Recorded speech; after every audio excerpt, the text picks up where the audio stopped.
Good evening, everyone, and welcome to In Forum with the Commonwealth Club. My name is Mina Kim, as Crystal said, and I am the evening news anchor at KQED, and I also host the Forum program on Fridays, Forum with Michael Krasny.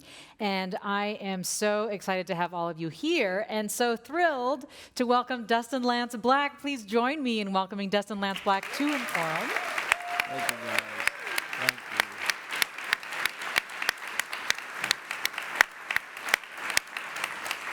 And I'm sure, as all of you know, Dustin Lance Black, he won an Academy Award for Best Screenplay for the movie Milk, which was about the life of Harvey Milk. He also did the docuseries When We Rise, chronicling the gay rights movement, and he also did the film J. Edgar. The list goes on. You probably also know that he was instrumental in overturning Proposition 8, California same-sex marriage ban. So he is a screenwriter, he is a director, filmmaker, and he's also an activist. But tonight we're going to learn a little bit more about a different side of Dustin Lance Black. This is his personal side, based on the memoir that he wrote called Mama's Boy, A Story from Our Americas. And just like its title, it is a lot about his mama. There is a lot of his mama. She plays a really central role. It's also very deeply personal in terms of how their lives and even who they are is deeply interwoven.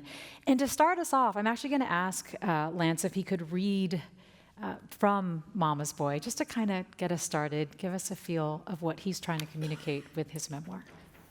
Thank you so much You're welcome. for that beautiful introduction. And I'll just say quickly, this feels like coming home. And to see so many familiar faces and people who we've marched with and loved and fought with, it really makes my soul just light up tonight. So thank you all for coming out. Thanks. Prologue. A hot, gauzy morning in the late summer of 1987. That was the first time I ever laid eyes on the streets of Los Angeles. I was 13 years old, but looked 10 at best. An agonizingly shy Texas boy with eyes like water, hair like the sun, and a tanker truck's worth of secrets. I was jammed in the backseat of my mom's massive yellow Malibu Classic between my little brother Todd and our stinking cat, Airborne. My mom said we were on the move. Others would have called it on the run. Days earlier, my family had packed up what little we had of value and vanished without notice from our lives in the Lone Star State, leaving behind my middle school in San Antonio and our Mormon church in the Randolph Ward, heading west. My mom was behind the wheel, her hairspray stiffened curls resting on worried shoulders as she worked the hand controls to speed up and slow down her beast of a car, a colossal artifact from a former life that now had to be wrested into submission by a woman who walked on crutches, her legs in braces, her spine fused and held together with metal bars hidden just beneath the scars that ran the length of her body. My big brother Marcus sat up front beside her. His hair was just as long as hers, but kissing a black leather punk rock jacket covered in pins and buttons that shouted obscenities my mom had miraculously, if not willfully, grown blind to. He had a map spread out on his lap. We were lost. We were scared. But in good Southern Mormon fashion, we kept our terrors to ourselves. Here's the thing. We'd been taught our entire lives that places like Los Angeles were filled with folks who traded their souls and salvation for fame, booze, drugs, cash, cars, heterosex, group sex, and dirty, filthy faggot sex. Los Angeles was the embodiment of an unfamiliar, exotic America that we'd been warned to avoid. Liberal, often coastal, a place for sinners and moral relativists. For our ragtag family on the run, passage through this city was a test of spiritual strength. So we plugged our noses in back, Marcus did his best to navigate up front, and my tiny runaway mom rotated the hand controls that turned the gear, that pressed down on the gas pedal that she hoped might propel us to safety. 2 hours later, Marcus and my mom finally spotted the entrance to the 5 freeway heading north. The terrain grew steeper, and we headed into the hills over the Grapevine, a stretch of highway out of LA, where the snarl of traffic gave way to golden grasses, a reservoir lake, ranches, and a meadow filled with wildflowers. These were more familiar sights. This felt more like home. My mom looked up into her rearview mirror, found my eyes, and with all of her mighty love and warmth sent me a strong, silent message. "You're safe now, my Lancer." I took a breath or two, pulled out a pen and a spiral notebook, and wrote a letter to a girl back in San Antonio. She and I had recently participated in a one-act drama competition. She'd played Eve, I'd played Adam. Her mom was our drama teacher. I described Los Angeles as the second gayest city in the world. It wasn't a compliment. I was already fairly certain that San Francisco was in first position. Thanks to AIDS hitting the national news when old Hollywood heartthrob Rock Hudson fell out of his closet and into his grave. Since then, even the news shows in Texas had started offering up images of emaciated gay men, most in San Francisco, but others in New York and Los Angeles, dying terrible deaths thanks to their, quote, lifestyle choices. So yes, it seemed that San Francisco was closest to hellfire, but I was fairly certain Los Angeles wasn't far behind. I suppose I felt it necessary to let someone in Texas know I'd survived our journey through this foreign land. But as we reached the top of the mountain, something in my God-fearing heart stirred, and I looked back toward the city. It was calling to me. If I'm being honest, it had started calling well before we set out on this adventure. If Los Angeles was dangerous, I was curious. How true were all the stories I'd heard? Did people there really do so many strange things to their bodies, their minds, and to one another? Did they really make all those movies and TV shows I'd fallen in love with on the rare occasions we were allowed to watch them? And the most dangerous question of all, did the nation's current teen heartthrob, Ricky Schroeder, with his golden hair and ocean blue eyes, actually live somewhere down in all that chaos? That question, and all of its invasive roots and sticky webs, lingered longest in my mind as I watched the city glimmer and shine in the morning sun until it slowly disappeared behind a veil of blue-white smog.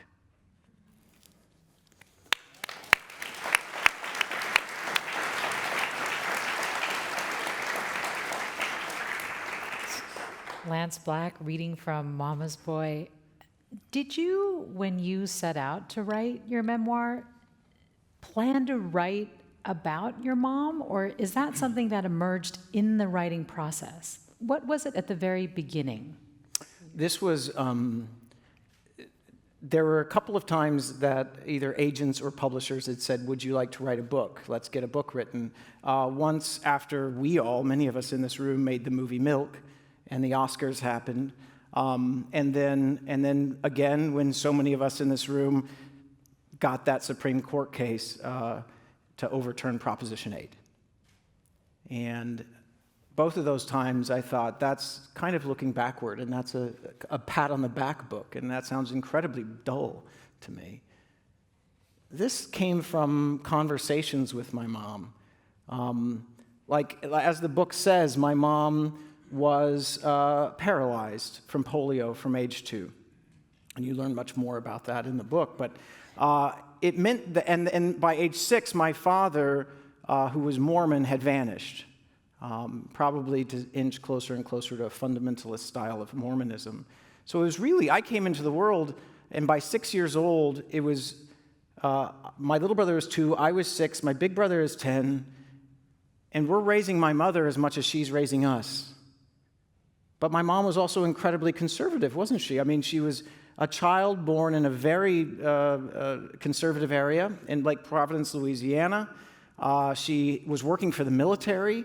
She's Mormon. I mean, the deck was stacked when at 6 years old, I discovered, boy, I've got a big crush on that boy down the street, and that's not going away. But we always had to figure it out. We always had to find the bridges between us. And it wasn't always easy. But I felt like finally, for all the wrong and difficult reasons, there was a purpose to a story that I had that I'd been holding. There was a reason to share the story of me and my mom. I'm really a supporting character in this book. That's the honest truth. It starts with her. It tells her story. It tells the story of a woman who was courageous and curious enough to reach out to people across the political divide and find common ground, including with her own son. And it felt like a message that is necessary right now. As you call it, a story from our Americas. And it talks a lot about it. You show and tell through personal stories ways to try to bridge the divides in the U.S. But before we get to that, I did want to talk a little bit more about who your mother was and also who you were, because we know you now, right, as this person who was an outspoken advocate for gay rights. You're somebody who gave an incredibly stirring speech at the Academy Awards when you won the Oscar for Best Screenplay, but you were you describe yourself as a painfully shy kid with no friends and who wanted to basically disappear as much as possible. That's true. I mean, some people in this room also know me as the guy who stays way too late at the mix and has fallen down a couple of times, all right? But that's certainly not the kid that you're describing, and I bet there's also people in here who can relate to that feeling of knowing that if anyone finds out about who you are, that in my case, I was well aware that I was being compared to a murderer in church on Sundays. They were beaming in the Mormon prophet who had these messages that compared homosexuality to murder. I knew what happened to murderers in the afterlife. So that felt bad and dangerous. I knew very clearly that gay people did not belong in the military my mom was so proud of.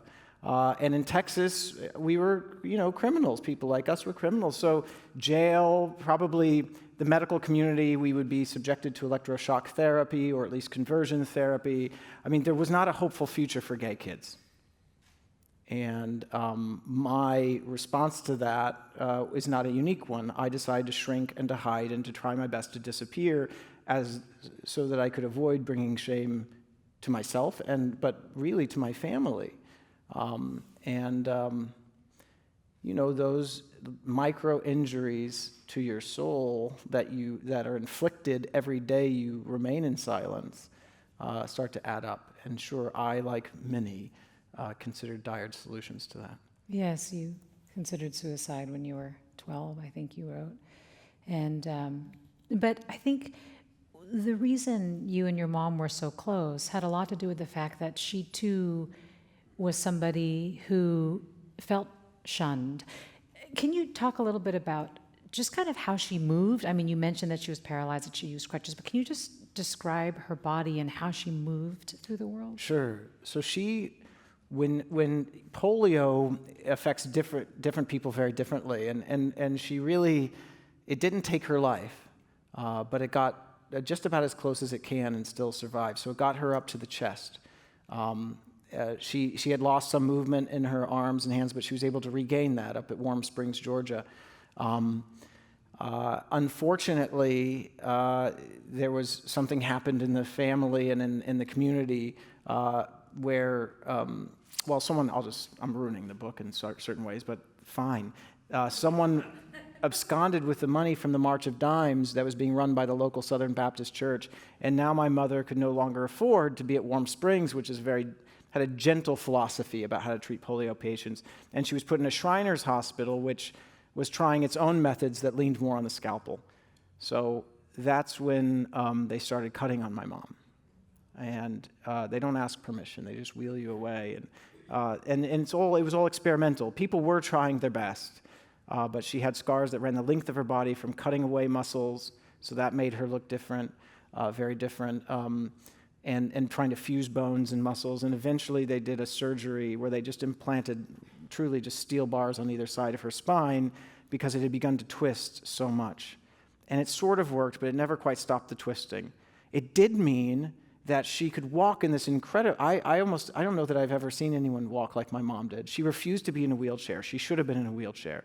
And so she walked like a pendulum. She had 2 crutches, and she would just push them forward, swing them forward, and then swing her whole body under them, plant her legs, and then do it again, because she wanted to be as upright as possible. So, and then she had a neck brace with bars that attached to this leather strap around her chest until she was about 17, 18, and then that came off. And then that was the miracle with her. I mean, she was gorgeous. And I think I'm speaking objectively. From here to here, you would never know. So my saucy, flirty, and this is one of the discoveries of the book, very flirty mom just started to do, I guess it's the equivalent of like 1960s Tinder. She had these like little portraits. Yeah, these portraits made, and she would write letters to the army soldiers in Vietnam, and she would send her pictures, and she always got pictures back, and she collected them. And she had a little booklet, and she saved all of the pictures of these super hot guys. Like, we had the same taste, and I called it her golden book of boys. But sadly, and I've read the letters, you can tell when they ask if they can meet. When they come home, she would stop writing. So she was in her way, like you suggest, she was hiding who she was. Yeah. Because she thought for sure that if the photograph was framed in wider fashion, she wouldn't get return letters. Well, I think you're right, objectively speaking, that she was beautiful. You have pictures of your mom in the book, and she really is truly a beautiful woman. And you write about how neither of you was a particularly good fit for the world, and how that played such a role in your closeness. You've already got me, like I'm sitting here about to cry when you say it. Yes, that's true. I still feel like that about myself sometimes.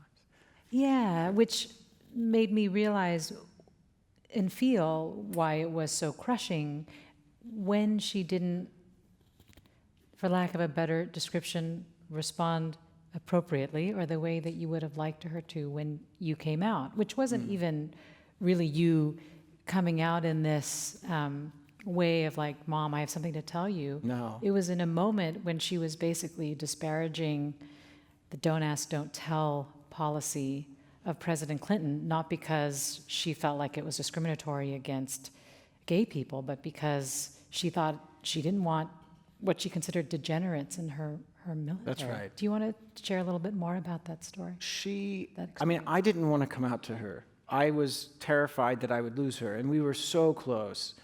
I mean, I know I was the closest son to her, and in a way I was co-parenting our, I just slipped. I mean, our son, my little brother, and God, it's such a hard one. It was so much easier to talk about things when it's other people. It was Christmas. Exactly when people ask me advice about coming out, I say, never do it at Christmas. It's too dramatic already. And it was Christmas night. And she is, like you're saying, going on and on about don't ask, don't tell. She was very angry about it. And this is what we do. We just sit up all night talking. She was in my bedroom. She was sitting on the bed. I'm sitting on the floor next to my suitcase, my back against the wall. And because I'm not disagreeing, because I knew better than that, she just takes my silence as agreement, because we would debate. I would normally just debate her on things, and she goes on, and I just remember praying, and at that point I wasn't praying often, but I was praying that night, not to let a tear fall, because I know my Southern mom, a good Southern mom, can read a tear like tea leaves. And I knew that if one fell, that was it. I was going to lose my mom. And it did. It fell. And she knew. It just was silent immediately. And I do remember looking up into her eyes and seeing the pain in her eyes. And she finally asked, all she asked was, why? Why would you choose this? And I took a big, long silence, and for only the second time in my life, I really saw her. And I saw her legs, what was left of them, and the braces, and I saw her crutches leaned on the bed behind her. And I did something that I only ever did once in my life. And I said, "Why did you choose those?"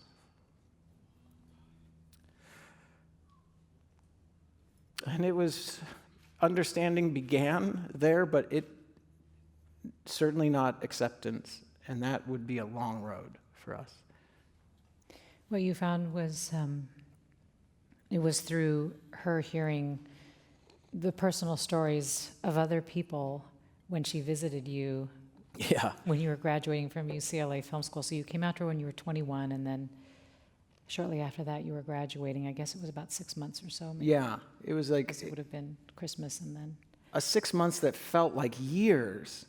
I mean, stop me if I go on and on, because I'll just tell stories all day. I mean, I got Southern in me, and I was just in Texas, so I'm drawling up here.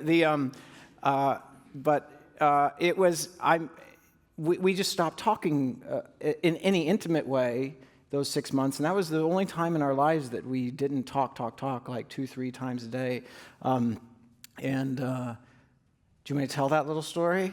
The little story About her meeting my friends? Sure. All right. I've told it before, but if you, it's really the greatest, I learned in one night, the greatest storytelling lesson and political lesson of my life that I think is, this lesson holds so much power. And it starts with an absolute cop-out. My mom arrives, and I have not told my mom that so many of my friends are gay and lesbian, right? Including my my college roommate and best friend Ryan here in the front row. He was there for this.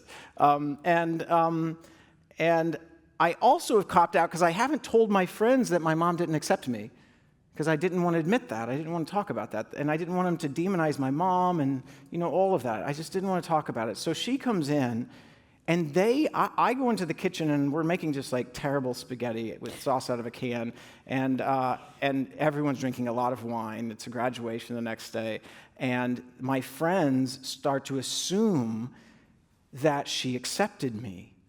This is like early 90s. Like Ellen wouldn't come out for years. Like this, my mom was like a saint, like the gay saint in their eyes. And so they start telling her all their stories. And I mean, in the early 90s, a lot of the kids who ended up in LA, they weren't all in college. I mean, a lot of them were still kids that just had gotten kicked out of their home, and that was a really safe, warm enough place to go. And so they're telling those stories of rejection, of not talking to their parents, of the missed Christmases. And my mom, in her good Southern genteel way that they're not reading accurately, is just nodding.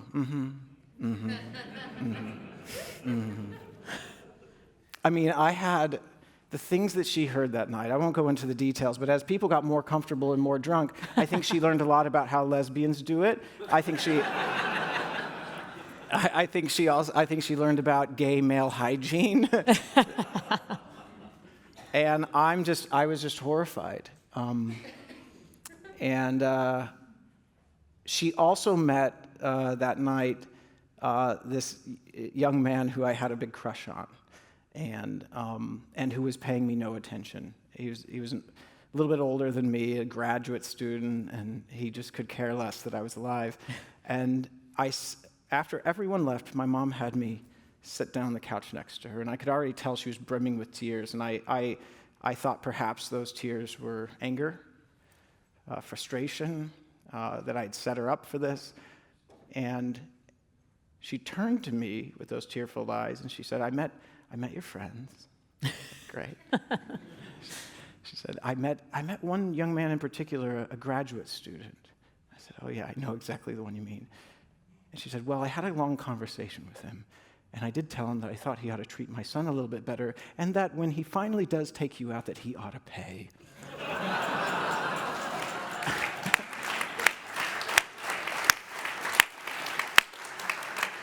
And she wrapped her arms around me so incredibly tight that night, and it was the very first time in my life that I knew my mom not only loved me, but loved every piece of me. And it's the thing that sticks with me in all of the work that I do, whether it's political or whether I'm writing a screenplay, and that is my friends didn't know that they were walking into a fight, so they didn't bring politics or facts or policy or the Constitution or the law into the conversation. They didn't even think to. So because they didn't, she didn't dig into those things. Trenches didn't get deeper. Warfare didn't begin.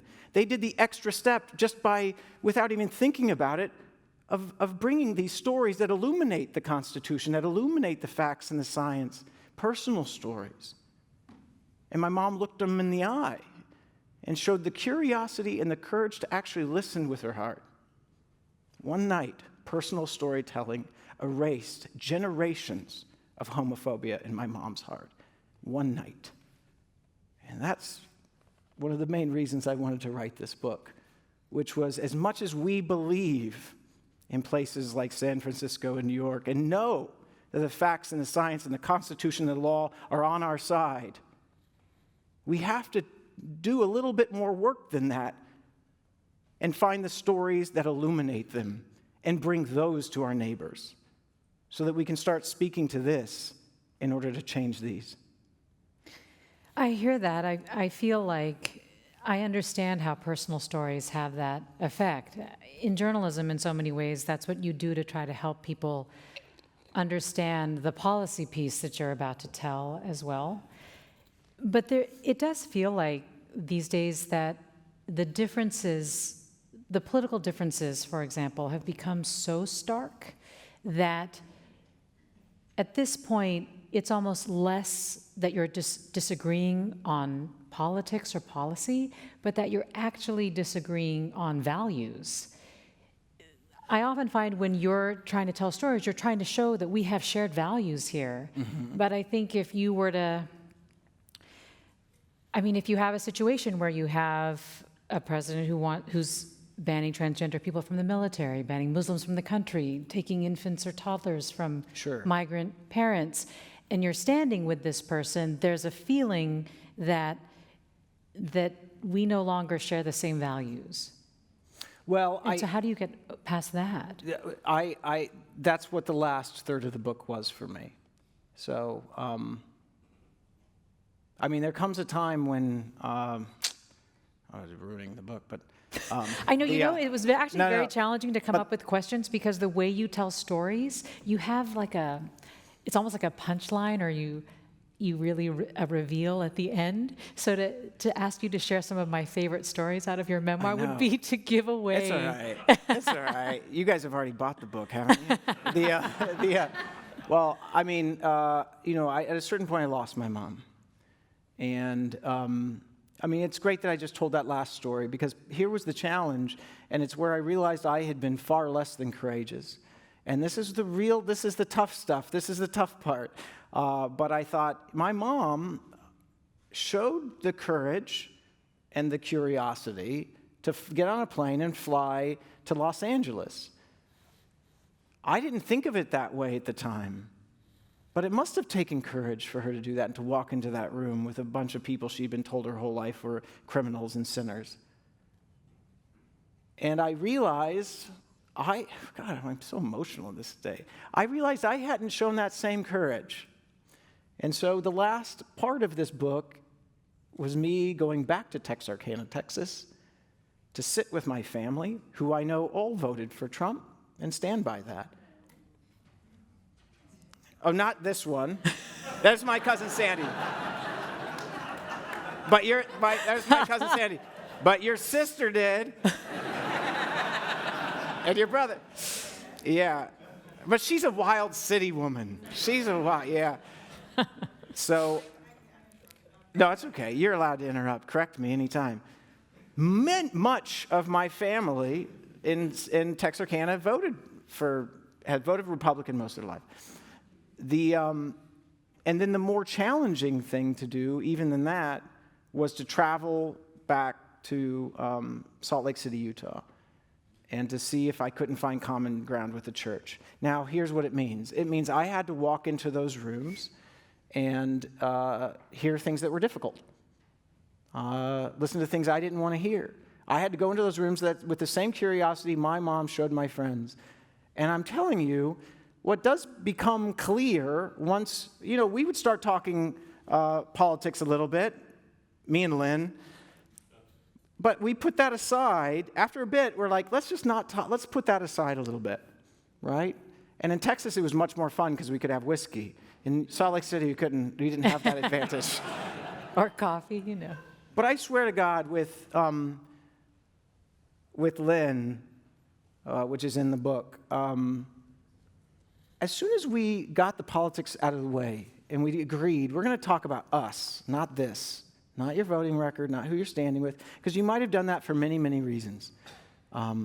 Once we started talking one-on-one, I started talking about this cute guy been dating at the time in the United Kingdom, and how much money and time it was costing me to travel over there and do this. And he whipped out his phone, I'll never forget it, and he showed me the girl he was dating at the time, who was gorgeous, but she also had him traveling all over the world.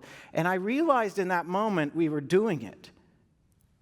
We'd broken through. He was comparing what was in his heart to what was in my heart. That was success. We built a bridge. Equal. And you know what? It's not bullshit, guy. I'm sorry, this is on the radio. You can beep that. It's gone deep.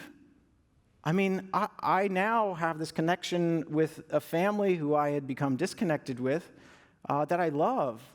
And in Dallas, we had a signing in Dallas, and my entire side of the family from Texarkana showed up, including Lynn, who then posts it on his Facebook page. That he showed up and he said, I know I'm going to get shit for this, but I'm posting it anyway. And I know we're not going to agree on who he's likely going to vote for in 2020, but we've started making some progress. And by the way, I disagree with the idea that we don't share values. This might be controversial in this room, but whether I was in Salt Lake City or in Texarkana, Texas, when you keep it personal and you get to the root of it, the thing that unites us is that every single one of those people, those Mormon, people from the 12 apostles or my cousins and aunts and uncles in Texarkana, we want our children's lives to be better than how we had it. We want our families safe, and we want our kids to grow up strong. We disagree on how to get there. But if we can get back to that uniting principle, we can figure out ways that we're not hurting each other in the meantime. If we keep aligning ourselves under R and D, pretending that somehow in this magnificent universe that we've all landed in, with these eyes and these ears that allow us to see it and hear it and feel it, that the highest plane of existence is whether you're a Republican or a Democrat, that's fucking insane.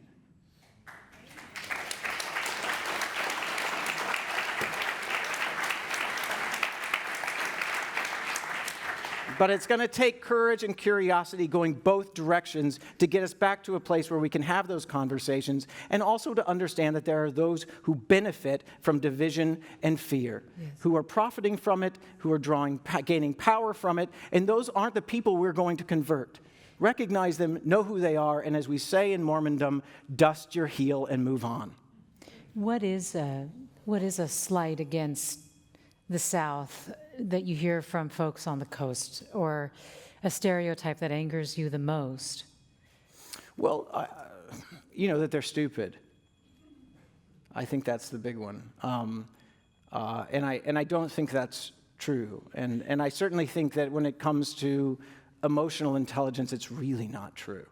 And I find that offensive. I find it offensive when I hear my coastal friends and progressive allies and friends saying that they're going to go back to their home states like an invasion to vote in 2020. And I say, by the way, yes, go back, but not as invaders. If you go back, you better go back to have some conversations. You better go back to utilize that most powerful stage there is in the world, and that's the dining room table. You better use it. And then, but I also don't disagree, go back. It's time to go back to some of our hometowns, I think, and to have those conversations. They're tough, they hurt, they're hard. But it was hard for my mom, too, and she did it. Back in 2009, after After you basically made a promise at the Oscars that very soon there would be equal rights federally, you basically said that you gave up filmmaking for a time to really take seriously your activism. The pendulum is starting to swing back. Some of the gains that were made are being lost. Mm-hmm. You've got a lot of projects going on right now.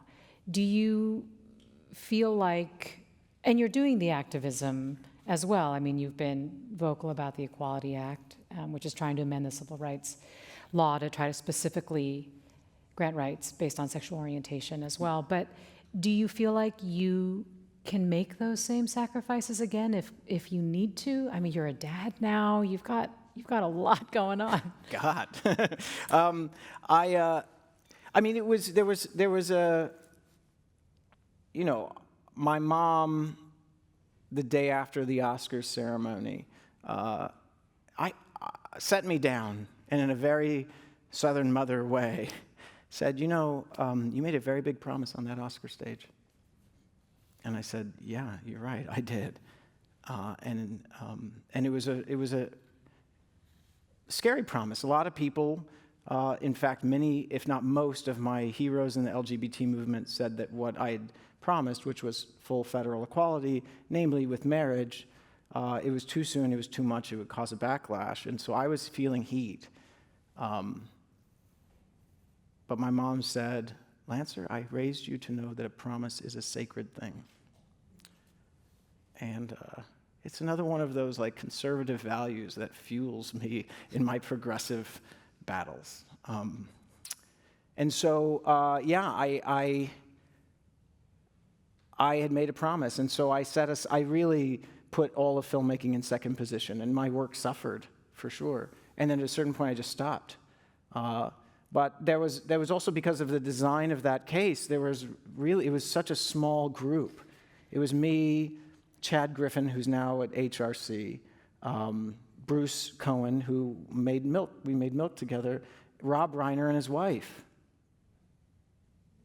I mean, so we didn't have time to do other things. And in fact, Chad Griffin had said, if we do this, you're probably not going to have time. To me and Rob Reiner, you're probably going to have to stop making movies for a bit. But that was the design of that case, and it meant it was all hands-on for fundraising, for outreach and education, to work to rebuild the coalitions that I felt we had lost over time, that, by the way, I worry we're losing again right now, or have been, particularly in the run-up to 2016, I think we have. Why? Why do I feel that way, or how?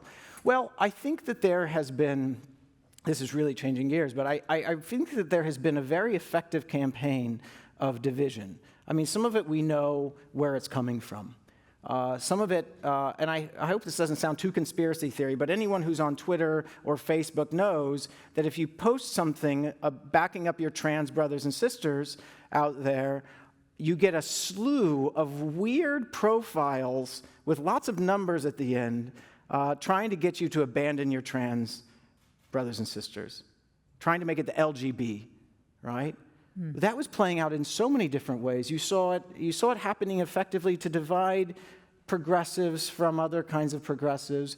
You saw this thing taking shape that I've called the discrimination Olympics, whereas people, as they investigate their differences and the things that they deserve, which is the noble work, but then the sense that you get some sort of prize at the end if you can make it clear that you've been treated the worst. And that's not how it works. You know, it's not how it works. That is noble work to discover who you are and to raise your voice to say you ought to be treated equally. But the prize is when you can lock arms. The prize is building coalitions. The prize is building coalitions with, yes, people who might have it better than you, who might have some privilege even. You sound like Harvey Milk. Well, I'm a student of Harvey Milk, but I'm no Harvey Milk. But I think, but those are the coalitions that make winning elections for people of diversity possible. Certainly, I mean, that's the nature of being a minority. If you're a minority, you can't win alone. But we forget in history that lesson continually. It's a cycle, it's a pattern. You see it happen. We come together, and then we sort of drift apart again, or we succumb to folks who are very, very good at creating fear and division of difference. I mean, Trump is very good at that, and his people are very good at that. Being aided by Vladimir Putin, who has proven himself to be a genius on the internet and sowing division between us. I mean, I think in the run-up to 2016, we fell for it. Many people fell for it, and we can't fall for it again. But it takes work. That was the work we had to do for marriage. We had to make sure we were rebuilding those coalitions. And I think it's the work that we obviously have to do again to get the pendulum of progress moving forward again. It is continual work. I mean, I hope I can keep making movies as we work for the Equality Act, because it's not a small group of us anymore. Thankfully, we have a huge army of people who want to get that done. But I think, one of the most common questions I get when I go out to universities to speak is from young people who are so passionate and so ready to fight, but they want to know first what they're getting into, and they say, yeah, but for how long? How long do I have to do this for? And I always say, here's the good news. You get to do it forever. It's never done, right? Our gains have always got to be protected. The nature of defending those rights is a continual, it's a forever thing. And that's beautiful because it feeds the soul. I'm preaching to the choir. I've seen you people march. So I think, I'm not ever going to be done. I'm not giving up. But I would like to make a movie or two in the meantime. Well, what do you think of Pete Buttigieg, or Mayor Pete, the candidate the presidential candidate that's being called the most viable openly gay candidate for president, perhaps in U.S. history? Well, I can only now I've met him. I was in Dallas for a book event, and he was in Dallas for a speaking event, and we met up. And I can say I was surprised by how impressive he is in person. And part of that's just he's the first candidate that's ever younger than me, which has been a real shock. But he seems to have a real steely core, and he stands on a firm foundation. So I was impressed by that. I think that he is absolutely fulfilling. The speech that Harvey Milk gave in San Antonio, Texas, where I'm from, where he says you have to elect gay people because it gives a message of hope. Well, he's certainly doing that. I will say it's May of 2019, and I'm going to keep listening. And I also think that he's not the only Harvey Milk in the race.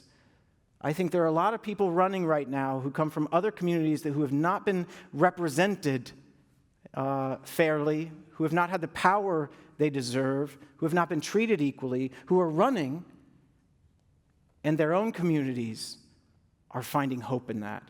And guess what? The LGBT community should also find hope when a woman of color is running, because it...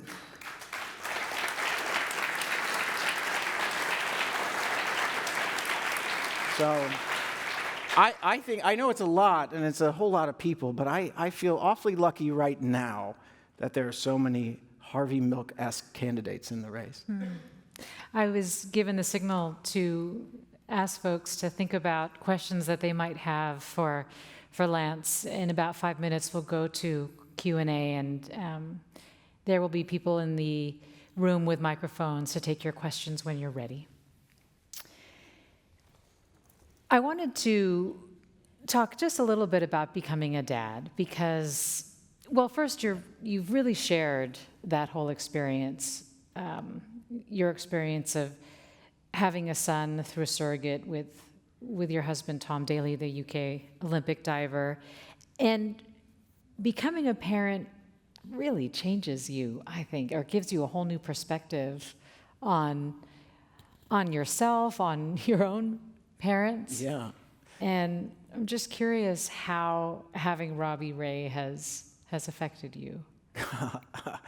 Oh my gosh. I mean, in every way possible, as every parent here knows. And then in the most surprising ways, I most certainly have a new set of eyes on the world. I think if I'm on this curiosity campaign right now. It's what my mother taught me. It's my inheritance from my grandmother to her, to me. I also think it's the thing that makes fear and division wither. It's hard to have division and curiosity share a bed. So when you say you're on a curiosity campaign, you mean when people are coming at you with Well, that came up. divisive messages? Sure, that came up. I mean, when I went back to the United Kingdom with my husband and my newborn son, and I'm just like, goo goo gaga, crazy in Yeah. love, trying to figure out how to do a feeding schedule, realizing how much I can actually get done with no sleep, all of that. I come back to the cover of the Daily Mail saying, "Gay dads are not the new normal," and a picture of me and Tom. I was like, wow, holy crap, I thought we were past this. Like, didn't they notice Elton John did it already? Like, it's, and yeah, you want to be angry at first, but you have to confront it with curiosity. You gotta. It's the only way to neutralize the divisive sort of fear and anger that's out there right now. And so that meant I asking- challenged myself. I did a podcast with the BBC, and I said, invite all of them on. Invite all of them on. Whoever said that, if they're anti-surrogacy, if they're anti-gay dads, let's have them on. Let's talk. I'll tell you, we found common ground on that show. We found it was a great experience. It just works. If you ask people questions, it's disarming. It's not what they expect. And if you get to the root of where that comes from, sometimes you find out they just want attention, and then you just cut them off your show. Like but often you find out they really mean it, and you want to know where it comes from, and you learn. Like I learned a lot about surrogacy, which was, you know what? There is reason for concern. We do not want what's happened to women in India to happen in California. We don't want camps of young women being paid nothing and enslaved to have wealthy people's children. And these were concerns I didn't know about, and I learned about because I was curious. We also had an opportunity. It created a space and an opportunity to talk about what the experience of gay dads really is, and to get to one of the core fears from people, which was that there would be no women in our son's life. That was a big part of it that we got to. That was one of the biggest concerns. And I was like, you don't know gay men. Like, there's women everywhere. We just don't sleep with them. But truly, the same as with the Mormon church. I mean, we did this work. In the book, I'm ruining everything. But in the book, I go back to the Mormon church. And I swear, after days and weeks of talking and going to events together, at one point, one of these elders in the church takes a hold of my hand. We just left the Christmas Spectacular, the Mormon Tabernacle Christmas Spectacular. It's like the Mormon Oscars. And he holds my hands. This is well after Prop 8, and he says, "Brother Black, I have a question. Do you ever think you might want a family?" I was like, oh my gosh, this is the guy who made sure that Prop 8 was funded. And he's asking me this in a genuine way. And I said, yeah, of course. I mean, you've kicked me out of the Mormon church, but you can't take the Mormon out of me. I want 12 kids, like, now. And he got a little tearful, and he said, Brother Black, we just have a concern that gay people wanted to break down marriage, to deinstitutionalize marriage. And I said, no, that's not it. Like, not every gay person wants marriage, just like not every straight person wants marriage. But for those of us who do and have kids, we just want to make sure that our kids are equally protected. And I want to have a lot of kids, and I want to make sure they're safe. And he literally just kept holding my hand quiet there, and we were both a little tearful, realizing, wow, that was a big misconception that led to a big proposition. Yeah, I could have just and broken bread earlier. No, I mean, honestly, these are real. This is what it is. This is the problem. We're not talking to each other, and it's not easy. It is hard sometimes. But I asked that man. I said, well, maybe you could say a prayer for me that I'll meet a nice young man and we can have a little family. So to this day, I think that a Mormon elder from Salt Lake City, Utah, delivered Tom Daly to me.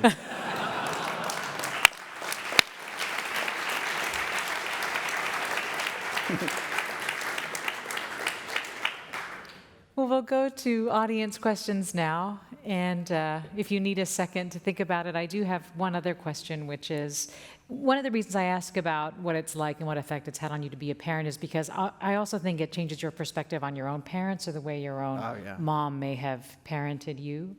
And maybe that's the question. Or the other thing that I wonder, especially with a parent who's a parent that you've lost, what are the moments when you miss her the most when you're with Robbie Ray? Boy, you're really trying to get the waterworks. Well, Almost like constantly, because I didn't know the questions to ask, and because I lost so many people in my family, I don't have anyone to ask. I don't know who to ask, and so I constantly want to know: did I do that? Is this normal? Is this okay? And I feel like I miss my mom so very much every time I look into my son's eyes, because he has her eyes, I think. And so, it also makes me wonder just how she did it, right? How do you have a 2-year-old, a 6-year-old, and a 10-year-old, and you can't walk? How do you raise them? How do you change my little brother's diaper while your middle son has opened up the crayon packet and is just drawing on all of the walls? How do you do it? And I don't remember. And I would give anything to be able to ask those questions and get answers. Hi. Hi, how are you? Hi, gorgeous. You know I already love you, and I just can't wait to read this and fall more in love with you again. Every story that you've told tonight has had a surprise ending that I didn't expect. And I'm going to confess something to everybody in the room. I have never listened to an audiobook, but is this an audiobook? Yeah. I'm going to listen to you read it because it's going to be life-changing. But my question is about your mother. She sounds amazing. Do you want to be my agent? This is awesome. I always know that my mother, I'm pretty sure, always knew that I was gay. And I think a lot of gay people will tell you that their parents knew. Do you think that maybe your mother had suspicions while you were growing up, and then maybe she even pressed the issue about gays in the military and other issues to see if she could get it out of you? No, what was wrong with her? I don't know how she didn't know. I literally had a collage that I cut out and taped up of Joey McIntyre of New Kids on the Block on my wall. Right? I mean, come on. And then when I thought that might be too, telling, I covered up with a Paula Abdul poster. I mean, I don't know. You know, the problem, not to poke too much fun, the problem is we were also Mormon. So, we're all taught to sing show tunes and ballroom dancing, and we're supposed to suppress our masculinity. So if the more feminine you are as a Mormon man, the closer to God you are. So, it just wasn't... I wasn't in an environment where she would have. She just never. She said she was completely surprised, which is as baffling to me as it is to you. I don't know. But there's another surprise in the book to many people. But I wasn't the only gay son in my family, and that's a big turn in the book for those who decide to read it. And that was the biggest surprise, not me. We have a question back here. All right. Hi. I actually grew up in southern Idaho, surrounded by 95% Mormons. Yeah. So I was not myself, but I kind of am very, very familiar with that. And grew up in the 80s during the AIDS, everything. So I kind of experienced a lot of the same stuff. I was wondering what your thoughts are right now with the Mormon Church and the, kind of the more recent turn that they took in terms of, gay families and all of that. Yeah, they're having revelations. Mm-hmm. I know. It's about time. I'm heartened, but certainly not happy. They have so much further to go to get to a place called acceptance. But to see that the new prophet, and let's note there's a new prophet of the Mormon Church, and has very quickly moved to say that gay couples are no longer apostate, which was the old rule, which was a new rule. and that they'll baptize the children of gay couples is a step in the right direction. That they no longer approve of conversion therapy is a huge step in the right direction. So, they are starting to look, they've caught up with the Catholic Church, and they're starting to make progress. But for a church that only 10 years ago really laid claim to the most anti-gay church, they were in competition with Southern Baptists, I guess, for the far right and most anti-gay, to already be in that place. I think we just have to encourage them to continue to have these revelations. That means continuing to go out there and engage, holding them accountable. I think they like to be held accountable. I'm not easing up. I'm out there for the next 3 days. And there's a lot more that they need to do on LGBT issues and for women's equality in that church in particular. It's a problem. So I want to keep the avenues of communication open, but my next show is an adaptation of Under the Banner of Heaven by John Krakauer, which holds that church accountable for how it's treated women for 100 and some years now. Do you still consider yourself, do you consider yourself Mormon? No, I drink way too much coffee and have way too much gay sex for that. Yeah, isn't that? Do you It's okay. do you still consider yourself Christian, believe in God? No, you know what? I will take this position that I came to an understanding with my mom and with my family in South about. I think Christ was pretty awesome. Christ seemed like a really cool guy. I bet we would have really gotten along. I bet he would have been marching down Market Street with us. I have a big problem with a lot of Christians.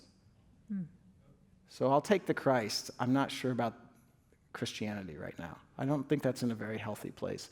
I don't think Christ would feel very good about Christianity right now on this planet. Not the one who I've met. So no, I can't call myself a Christian in this country at the moment when that means that you support things that are so unchristian. But I absolutely have a spirituality, and that does run deep for me. Is that more recent for you, or has that? No. No, it's been. It just has been trying to find a home for a very long time now. I love that story of how when you labeled a box where you were storing Christmas stuff with an Xmas, like the shorthand Xmas, and your man. mom was really concerned. Don't do that around you were like a good walking Christian away. mom. Xmas, they hate that shit. Yeah. All right, Yeah. we have a question to your right. Hi, Lance. So thanks so much for speaking today. I remember hearing you speak and meeting you briefly at the Harvard Kennedy School in 2009. Oh, wow. You spoke and asking Yeah. you a question about Christianity as well, and loved your response then and now also. My question is about writing. There's a lot of stories that I'd love to share with the world, perhaps in a book, from helping out in City Hall in 2004 with the same-sex marriages here to competing in the Olympics recently, kind of like your husband. And the thought of writing a book just sounds so much work to me. So how do you get started in the writing process or research process when you're writing a screenplay, and what recommendations would you have? Well, you sort of answered it there, which is I always start with research, and I try my best to go to firsthand sources. It's why I've reached out to so many faces in this room to ask questions. I try not to lean on other people's books, because then you're also trying to get through the filter of another author.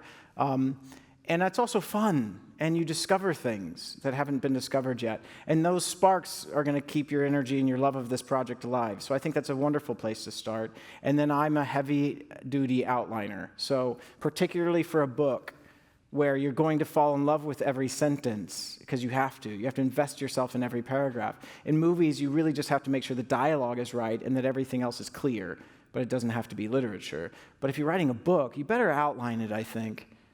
I think you'd be wise to, because what the problem that happens is you start to hold on to all of these things you've written like your precious little children, and some of them have to go. Probably a few more needed to go. It's very thick, this book. But so that outlining process and whittling it down to really the core of what it's about, not just what happens, but what is at the core, what are you trying to say with this? And I'll leave you with this, because I think it's what I challenge my students to do when I'm teaching or mentoring, is yes, bring me a true story, but first of all, tell me what it's about. Not backward looking, not nostalgia. How is this story going to communicate something that's going to be like a little chaos bomb that you're going to throw into the future a couple of years, and it's going to break things up just enough that they can come back together in better fashion, in better form? How are you going to change the future with a story from the past? What's it about? What's it saying? And then start telling me what happens, but not before you know what it's about. That'll be a great focusing tool. So there's another question on your left. Hi there. First of all, thank you. Thank you so much for telling your story. It takes a whole lot of courage to do that. And second of all, thank you in advance for answering this question because it might be a bit loaded. Go for it. I'll do my best. So I think it's manifestly clear through your story, as well as mine, as well as millions of others, that certain religious systems and generations worth of household values kind of lend themselves to these predispositions. For example, as though it's black and white as to whether or not it's okay to be gay. Right. And if you have one piece of advice on how to communicate and kind of break through to a parent, a loved one, etc., who is strictly at odds with your sexuality, what would that be? Well, I get asked that a lot from youngsters. You can tell I've been in Texas because I'm saying things like youngsters.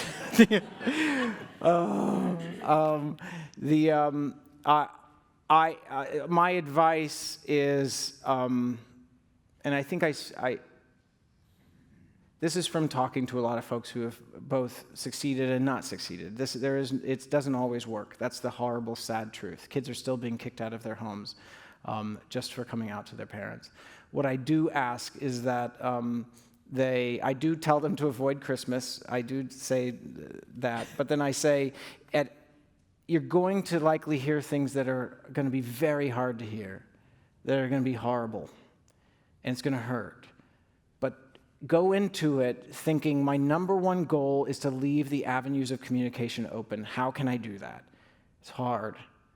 But if you set that as a goal going in, not the goal being I'm going to get the biggest hug and it's going to be all acceptance, but I just want to make sure I can still talk to my parent, maybe not tonight or tomorrow or even next week, but soon, there's at least room now. There's a space you've created for understanding.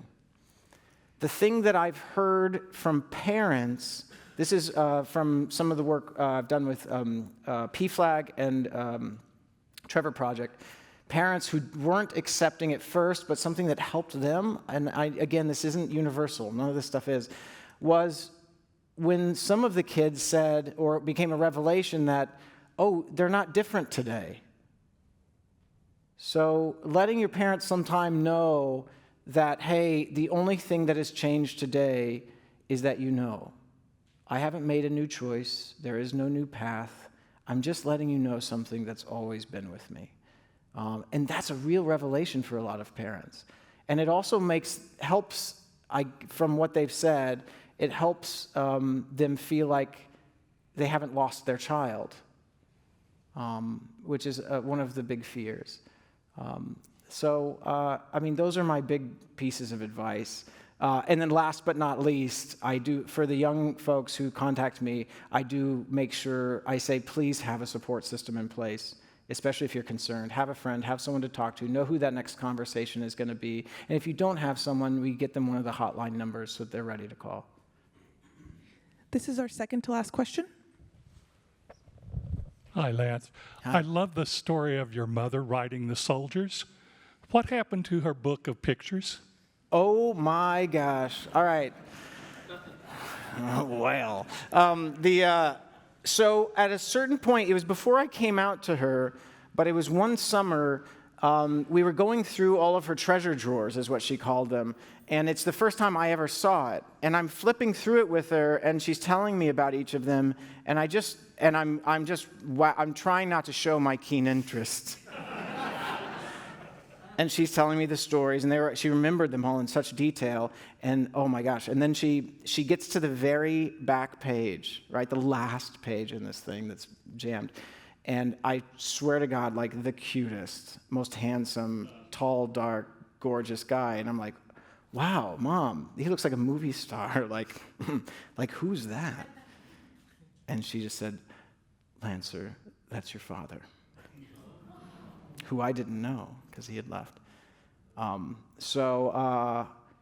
What was interesting to me is after she passed away and I went back through her things, especially for the research of this, I found it, and that picture was gone. So I think she finally let go of him at a certain point, which was very healthy for her. But it's those hot boys are all sitting on my desk in London now, and that little and that little golden book of boys is mine. Okay, so your last question's here in the middle. Hi, I'm super terrified because I'm by no means out, but San Francisco's not my city, so it's okay. But I just wanted to ask, how do you find stories that call to you? And when you find those, how do you find the best way to tell them so that way the message gets across and so that way you're not losing any part of the story as you do that? Oh, God. I wish I could do all those things. At our best, we do as writers. I think I try to trust my gut. If something really resonates with me, then know that there's probably something in there. That first impression of a story, when you first hear it, remember that. That was a really good piece of advice that Gus Van Sant actually gave me. Because all these scripts get submitted to him. I'm like, how do you know? And he's like, well, I just remember. I remember my first read. And he said what he did as he was directing is in the mornings he would kind of meditate on that feeling he got the first time he read it. And that's the core of it, right? That's the heart. That's what's going to be universal, is if it's effective here in your heart. And so I've drawn on that lesson. I try to remember each day that I go back to the pages, and as I'm outlining or writing or rewriting, that I go back to that core feeling, that thing that made me feel like I had to do this. And also, something I need to learn to do better, knowing that you sometimes get to a place where you should probably cut it free. You've realized in your examination of it that it's not really there, and to let that project go, and to let your heart guide you back to the things that really are moving and passionate. That's going to work in two ways. One, if you do it right, that feeling you have is going to be shared at the end of the day because you're going to pull it off. Number two, if it's a book or a movie or all these things that are so incredibly difficult to get made, if you love it that much and you've anchored yourself to the thing that you believe in and you love that much, you're going to survive all of the no's, which you're going to hear tons. It doesn't matter how successful you get. It's going to be a slew of no's, and you're going to wade and wait through all of them for that one yes, which is all you ever need. All right. Your gut, your heart. Yeah.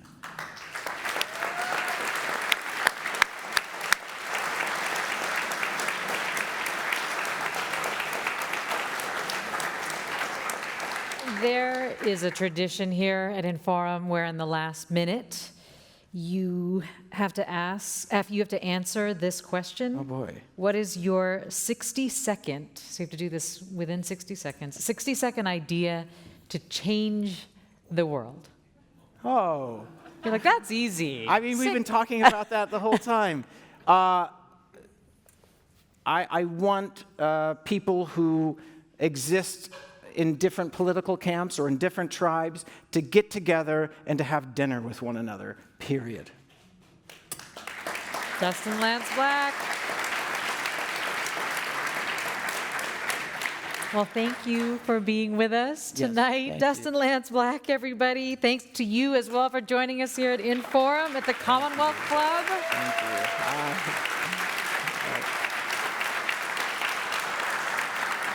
The book is Mama's Boy, A Story from Our Americas, and I think your notion of an audiobook is right. I mean, he's a storyteller, so there are a lot of surprise moments in this book that he sets up, just like takes you along really well.